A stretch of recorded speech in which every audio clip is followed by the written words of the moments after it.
Hey guys, so for this video, I'm going to show you how to make a calendar here in Google Sheets. So first you want to go ahead and select cells A1 up to E. Then click on the merge cells up here.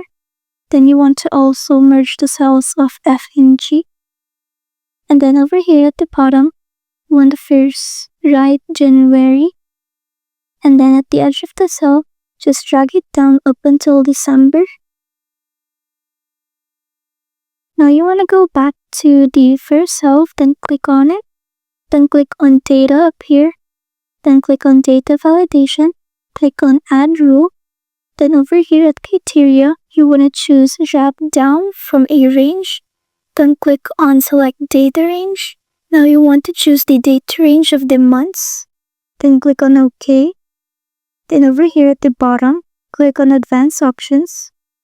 And then you want to choose the arrow for the display style. Then just click on done. Then close the sidebar.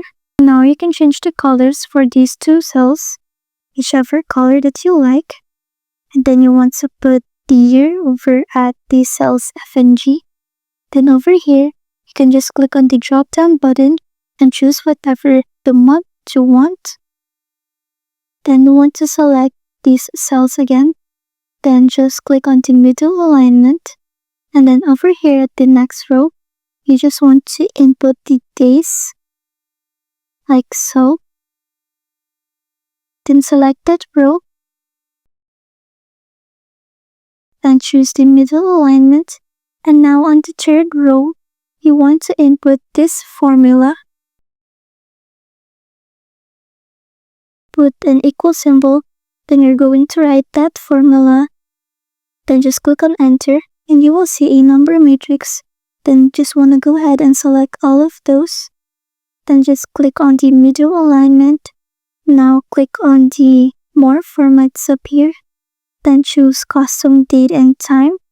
Then you just want to go ahead and remove everything and leave just the date. Now click on apply. And then you can just go ahead and select the month. And it will update automatically, like so. And you can also go ahead and change the year, and it will also change accordingly. So that's it. Thanks for watching.